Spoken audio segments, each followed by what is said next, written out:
Good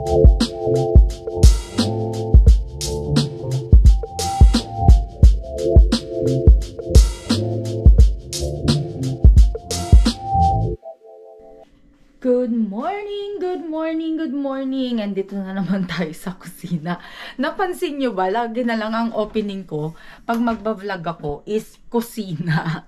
Kaya, kasi maliit lang naman tong bahay namin, dito lang naman ako mapupunta.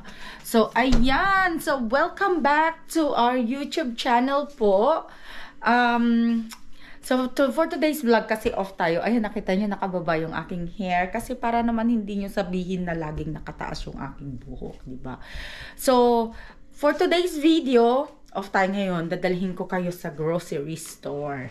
Diba, lalabas tayo ng bahay ngayon. Punta tayo ng grocery store kasi nakasil yung ribs na gusto ng aking anak. At yun daw ang gusto niyang handa namin sa Pasko.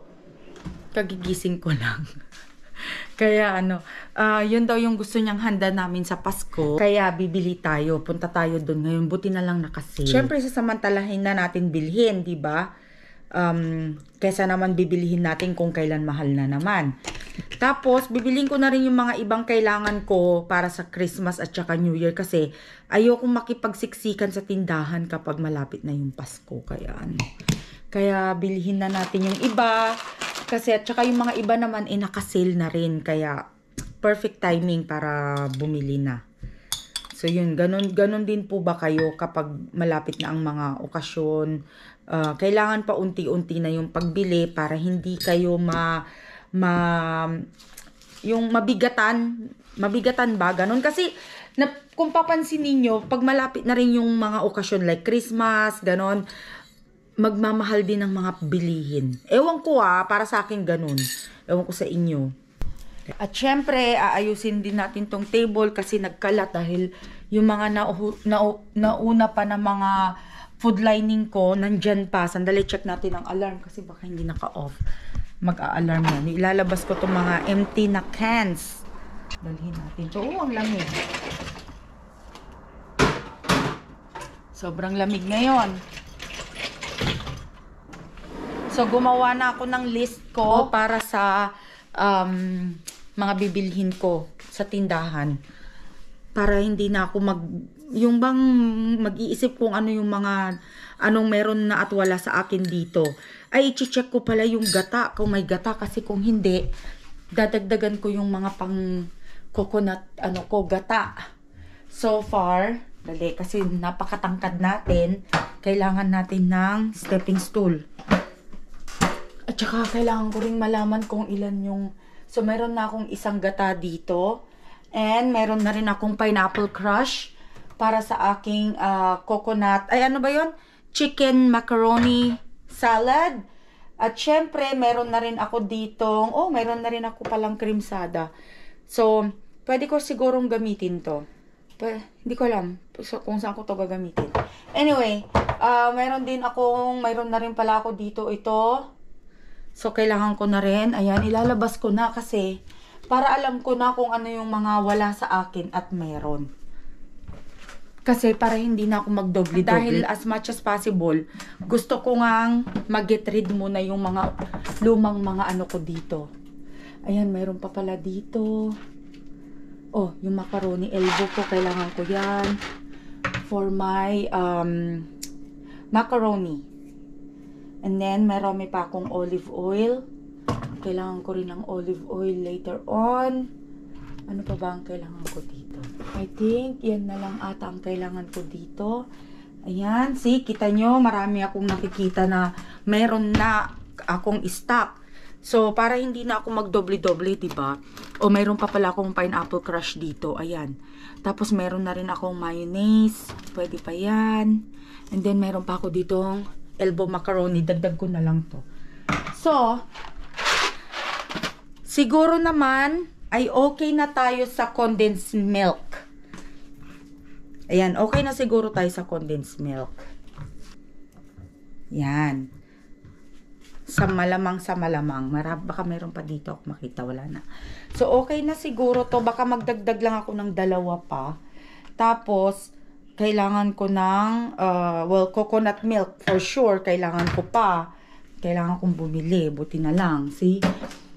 Kasi ayoko yung pabalik-balik sa tindahan mamaya. Pagka yung ang dami ko palang kulang, ganun-ganun, di ba? Tanggalin ko na si chunks, pineapple chunks kasi mayroon na akong nakita dyan. Mayroon na akong nabiling mga small sago kasi para doon sa aking buko pandan naman yon. Buko pandan at saka sa aking, kasi nagre-request din yung anak kong darating galing Virginia, nagre-request siya ng bilo-bilo, yun naman yung gusto niya. O diba? Kanya-kanya silang mga menu. Kailangan ko pa ng gata in can. Kasi isa lang pala yung gata ko dyan.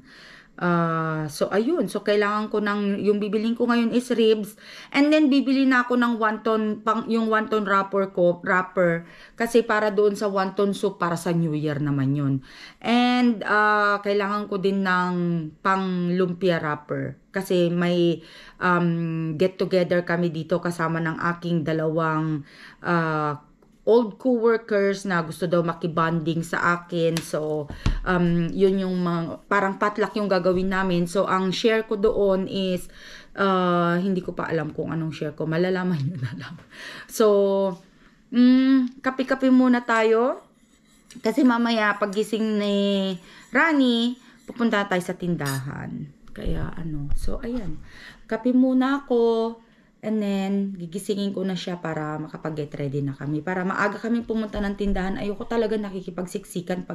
Lalo na pag yung weekend, ganon, walang mga pasok yung mga tao. Kaya rush hour, ayoko na talagang pumunta ng tindahan. So, shout out sa mga December baby, sa mga magbe-birthday ng December po. Shout out. Hello, we're back. So, ayan, pupunta na po kami ni Rani. Alis na kami, punta na kami sa tindahan. Punta kami sa Carnival kasi doon nakasale yung, ang ganda ng araw, pero malamig. Ang ganda ng, nakasale yung ribs doon. Ayan, distract na naman si Manang para mabili ang mga ibang kailangan para sa Pasko. Kasi ayoko yung last minute na shopping. Marami ng tao, tapos magmamahal yung mga paninda, ganun ba, alam mo yun. Kaya nang dahil nga sa Ilocana tayo, syempre, bagadagarod, kuripot, diba? Hindi nila alam, practical ka lang, kaya yun. Suot natin ang ating mahiwagang sunglasses dahil ako'y nasisilaw sa kaarawan. Ayan, tignan nyo naman ang ganda. Diba ang ganda? Ganda ng panahon, although malamig, kaya lang okay lang naman, carry pa rin. Ganda. Ito ang weather dito sa San Diego. Bali, ito yung binabayaran mo, kaya mahal dito talaga sa San Diego.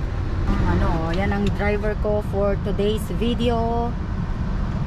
Say hi. So, ayan, diba? Ang ganda, ganda talaga ng weather dito sa San Diego. Kaya mahal ang mga bilihin dito, mahal ang cost of living sa San Diego. Kaya kung kayo, madami na ngang nakatira dito na lumilipat na ng ibang state, lumilipat ng ibang place. Kasi nga, sobrang mahal na dito sa San Diego. Tapos, ang liit-liit lang ng pasweldo nila, diba? Kaya, ay nako, kaya kailangan mo talaga ditong maging practical, marunong ka sa buhay dahil kung hindi, wala. Hello mga kakabsat and beshies! Gusto ko lang pong mag-shout out kay Jervin from Chicago. Hello Jervin! At gusto ko ring batiin ng Merry Christmas si Auntie Violi. Merry Christmas Auntie Violi! And syempre, hindi ko rin makakalimutan i-shoutout ang mga bago nating subscribers, si Ron M. Katadman from Cebu and Joy in Your Heart 6527. Sila daw po ay mga bago naming taga-subaybay. Thank you po mga kakabsat at mga kapatid. Ayan.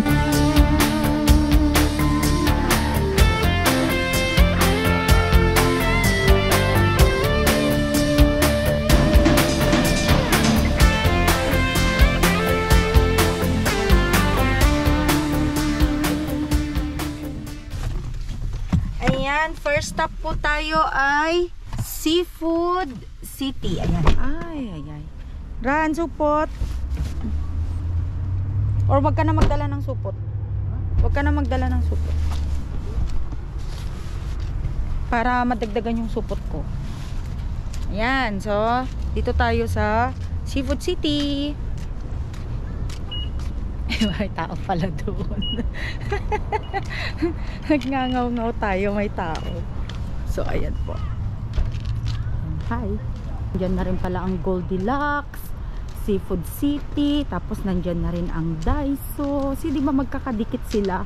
And then Big Lots, nandyan na ang Joann Fabric kung gusto nyo ng mga tela at saka mga crafts. Yan, fabrics and crafts.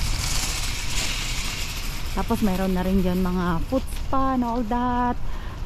Mga iba pang mga bilihan ng pagkain kung gusto nyo.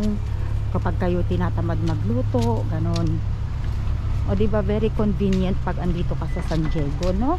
Pasok muna tayo sa Seafood City. Yan, pasensya na hindi kami nakapag-video, daming tao. Baka yung mga tao ayaw magpa-video. So yan yung haul namin for today. Ate, plastic po.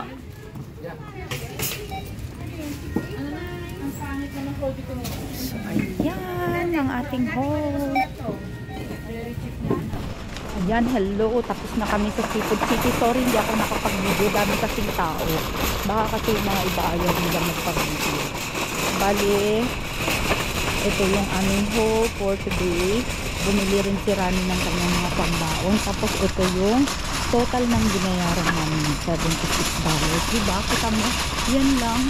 Tapos $76 na. Very far. Doon, diba? Oh, doon. So, kailangan talagang marunong ka. Yun din ang sinabi nung, hindi ka kakasya dyan. Yun din ang sinabi nung cashier kanina. Sabi niya, nagre-ready ka na para sa Christmas. Sabi ko, opo, kasi ate, ayokong pumila ng last minute.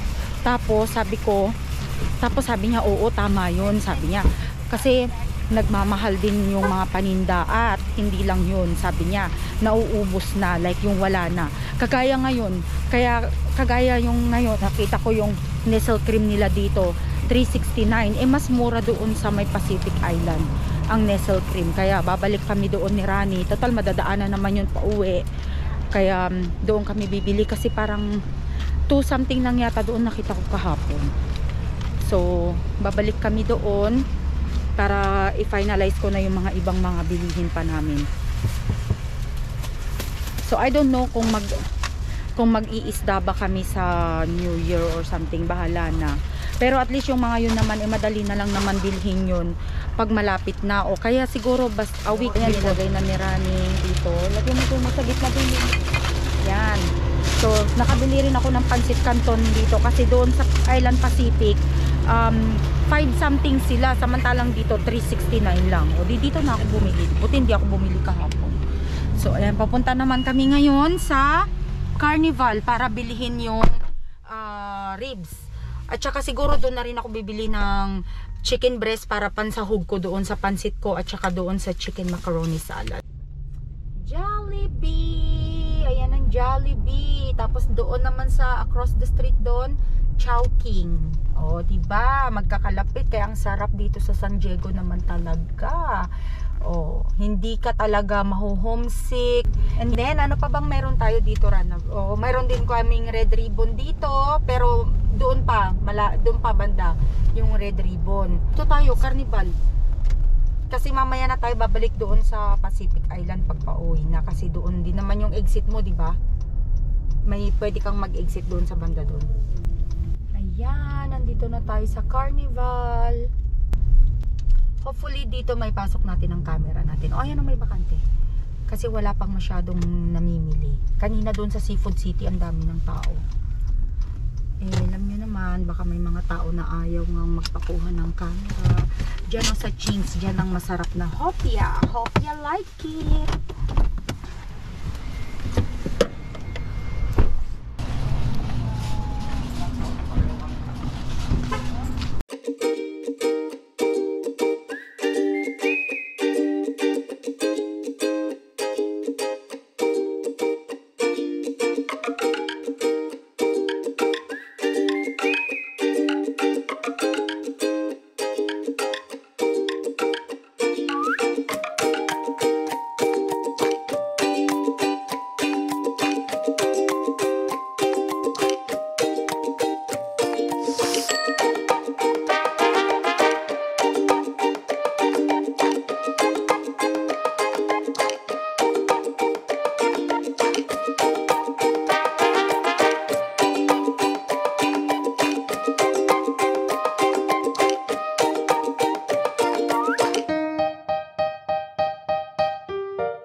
nakalabas na kami. Ito ang aming binayaran sa 5 slab na ribs. O, diba? $37.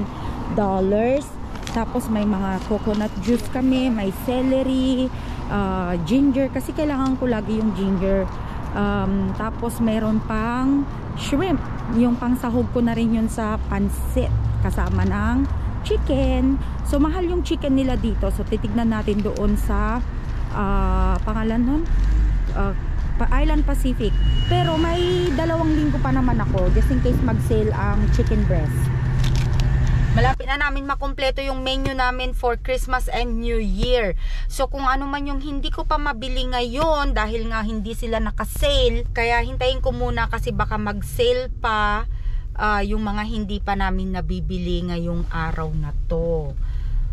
Kasi usually every week may mga nagsi-sale o kaya baka naman sa mga susunod na linggo na pila ko ay may makuha naman kami na kakailanganin ko for Christmas or New Year, 'di ba? So at least isupay nga gatangek, 'di ba? So ngayon punta na kami ng Island Pacific. Last na ano na 'yan. Tapos uwi na kami. Ayan, dito tayo sa Island Pacific. Kailangan tao dito. I wish. Well, kasi marami naman kasing tindahan dito. Kaya itong mga sasakyan na yan, hindi naman lahat nandyan sa loob ng grocery. Bakit? Ba't tumatawa ka? May nakakatawa sa sinabi ko. This parking spot? Parking lot, parking spot. Yan, dito ka na, oh. Ang dami, oh. Si Rani, hindi niya alam kung saan siya magpapark. Kaya ang dami-daming parkingan. Diyos ko, Lord. Oh. So, andito na tayo na naman. Bababa na naman. Tinatawanan ako ni Rani sa sinabi kong parking spot, parking lot, parking, basta, parking.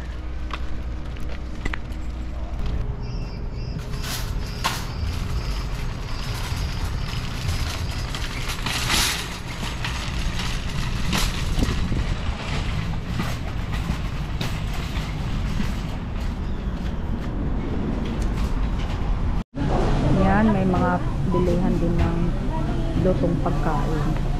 Kumbaga parang toro-toro. Ayan.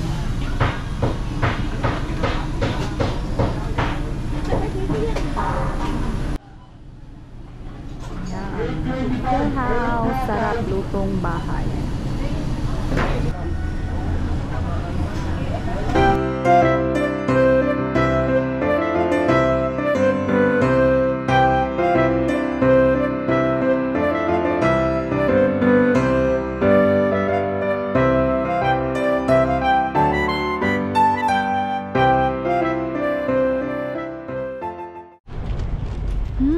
Alam niyo po ba ang amoy? Ang bango. Amoy barbecue. Ayan. So, ayan po. Ito yung aming bill. So, ganyan lang si Rani. 2 supot lang. Nagni natimagatang dito talaga San Diego. So, bali, ang bill po namin ay umabot ng $53. So, ayun. So, pero at least, kompleto na ang aming yung mga kailangan para sa Christmas. Yung mga iba na lang ang hindi pa binili, like kagaya ng kamote, ganoon, kasi para doon sa ginataan ng aking anak. Pero yun pwede nang bilhin yun later on kasi yun hindi naman nauubusan. Tapos si Rani, nahulog niya yung cart kaya lahat ng mga pinamili tumaob. Ay, Diyos ko Lord, si Rani talaga. Ayan, so pauwi na kami. Ayan, nandito na kami ni Rani sa bahay. Ito yung kanyang binili kanina nung humiwalay siya sa akin sa Seafood City. Although hindi nakuhanan yung Seafood City grocery namin, pero subali yan. Pambaon niya kasi yan sa trabaho. Yan. Tapos hindi na rin ako magpapadala sa anak ko dahil pauwi na rin naman siya dito sa San Diego. Ilang araw na lang andito na siya. Kaya makikita nyo na siya sa vlog ko next time. At ito yung mga the rest ng mga haul namin. And yung iba, nilagay ko na sa freezer kasi para hindi ko na siya dalhin dito. Tapos dadalhin na naman sa freezer, diba? So, nandun na siya. Ayan, si Alan, ay maglalaba ng kanyang mga bedsheet. Ayaw niyang magpakita. Sabi niya sa akin, takot na takot. Hindi pa kasi siya naliligo. Kaya ayan. So mamaya nyo na siya makikita pagka maliligo na siya. Ay, pag nakaligo na siya. Ayan. So, ayan, natapos na kami ng anak ko mag-usap. Tapos na rin kaming kumain. Ang tagal niya makipag-usap. Pag yun tumawag, Diyos ko, aabutin ka talaga ng ilang oras bago matapos. Ayaw niyang ibaba yung telepono pag tumawag yun. Like, kaya kailangan mag-iisip din ako ng ibang gagawin habang kausap siya dahil para hindi nasasayang din yung oras ko, nakakapag-multitasking ako kahit na kausap ko siya, may nagagawa ako. So, ang ginawa ko habang kausap ko siya, ayun nga nagcha-charge na yung iPad kasi naubusan na nga ng battery kanina, ayaw niya pa. Sabi niya, i-charge mo mom, sabi niya. So, chinarge ko. So, ang ginawa ko habang kausap ko siya, hiniwa ko yung mga kulay ko na gagamitin ko para sa lumpia. Ito nga, hindi ako nakapaghugas ng pinggan pagkatapos namin kumain dahil nakausap ko rin siya. Kaya, ngayon pala ako naghuhugas ng pinggan. And, so, yun, ang ginawa ko, hiniwa ko yung mga gulay para sa aking lumpia. Ayun, may nag-text. Baka siya na naman yung nag-text. Sandali. Kaya pagkausap mo siya, kailangan mo talagang mag-isip ng ibang ng ibang gagawin na yung habang kausap mo siya is may nagagawa ka. So yung kasama ko naman pala sa trabaho yung nag-text. Dahil sa Sabado, itong darating na Sabado ay mayroon kaming parang get together din na yung mga dati kong kasama sa trabaho. Although 3 lang naman kami. Kasi gusto rin daw nilang makipag-banding sa akin. Kasi matagal-tagal din bago kami hindi nagkita. Gusto rin nila akong makita. Gusto ko rin sila syempre makita. Kaya sabi ko, sige parang Christmas party na lang natin na 3. Kaya yun. So, chika-chika lang kami. Patla, sinasabi lang niya dyan kung ano yung dadalhin niya sa Sabado. Para hindi magdoble-doble yung aming gagawin. So, naisip ko, siguro gagawa ako ng parang lumpia Vietnamese style. Kaya, yun naman ang share ko. Tapos, bumili na rin ako ng panggawa ng buko pandan kasi yun ang para sa dessert. Ako kasi ang nakatoka sa dessert ngayon. Kaya yun. So, hugas-hugas muna tayo para, and then, titimplahan ko